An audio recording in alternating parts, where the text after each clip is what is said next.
হযরত ইসরাফিল আলাইহিস সালাতু ওয়াস সালামকে দ্বিতীয়বারের মতো যখন সিংহায় ফুৎকার দেওয়ার আদেশ করবেন, দ্বিতীয়বার সিংহায় ফুৎকার দেওয়ার সঙ্গে সঙ্গে আরশ বহনকারী যে সমস্ত ফেরেশতাগুলো রয়েছে, ওই সমস্ত ফেরেশতাগুলো তারা ধ্বংস হয়ে যাইবে।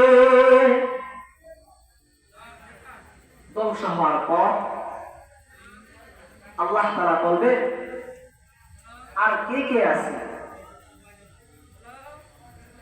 তখন হযরত আজরাইল আলাইহিস সালাতু ওয়াস সালাম, তিনার দায়িত্ব হচ্ছে পৃথিবীর জমিনে ছোট্ট থেকে বিন্দু থেকে বিন্দু, ক্ষুদ্র থেকে ক্ষুদ্র যতগুলো প্রাণী রয়েছে, যাদেরকে আমরা খালি চোখে দেখতেও পাই না, যাদের দেহের ভিতর কি রয়েছে, জীব রয়েছে, জীবন রয়েছে, আল্লাহ পাক রব্বুল আলামিন যাদেরকে জীবন দিয়ে দুনিয়াতে প্রেরণ করেছেন, সকলের জান কবজের দায়িত্বটা আল্লাহ তাআলা তাকে দিয়েছেন।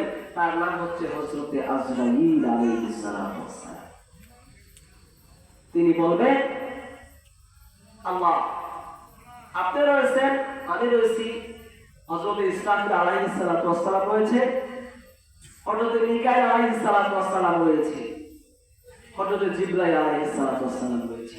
চারজন ফেরেশতা রয়েছে আর আপনি রয়েছে। আল্লাহ তাআলা বলবেন, তুমি আর আমি ব্যতীত বাকি তিনজনকে জান কবজ করে ফেল। অটোমেটিকলি আল্লাহ তাআলা হুকুম দিতে দেরি, কিন্তু অ্যাকশন হইতে কি হবে না ভাই, দেরি হইবে না। অতঃপর আল্লাহ তাআলা আবার জিজ্ঞেস করবেন, আর কি আছে?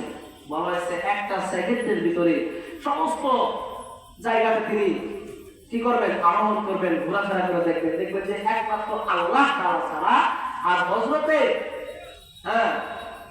আজরাইল আলাইহিস সালাতু ওয়াস সালাম ছাড়া আর কেউ নাই।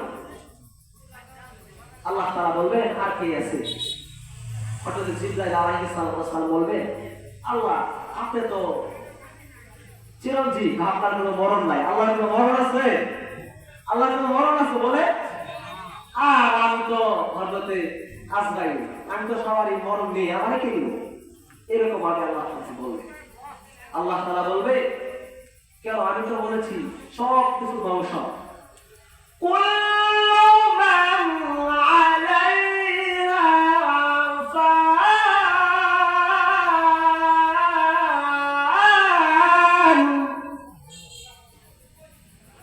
আল্লাহ তাআলা বলবেন, সমস্ত কিছু ধ্বংস, তাহলে তুই কিসের জন্য বেঁচে থাকবি? আমি আল্লাহ তাআলার হুকুমে যথেষ্ট। আল্লাহ তাআলার হুকুমে অটোমেটিকলি তার জান্নাত অবস্থা হয়ে যাবে। সুবহানাল্লাহ বলবেন না? সম্মানিত উপস্থিতি, অতঃপর কিতাবের ভিতরে রয়েছে হযরত আজরাইল আলাইহিস সালাতু ওয়াস সালাম, তিনার জান্নাতের পর কবজ করা হইবে। যখন কবজ করা হইবে, তখন এত বিকট থেকে একটা বিকট আওয়াজ হবে।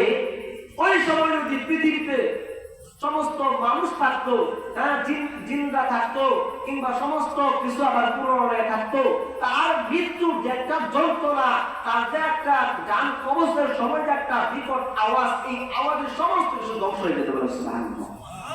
সম্মানিত উপস্থিতি, ওই দিন আল্লাহ তাআলার হুকুমের ফেরেশতা হযরত আজরাইল আলাইহিস সালাতু ওয়াস সালাম বলবেন, ও আমার মালিক,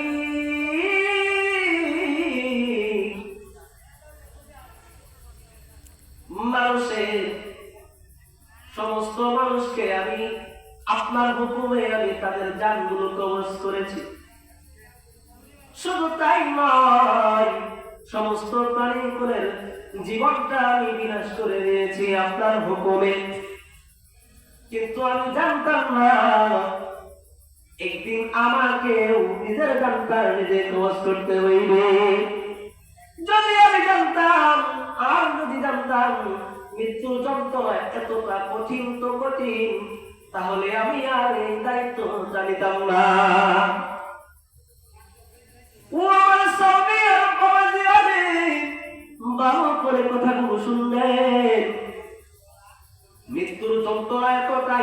এতটাই কঠিন হয়ে যাইবে বেঈমানদের।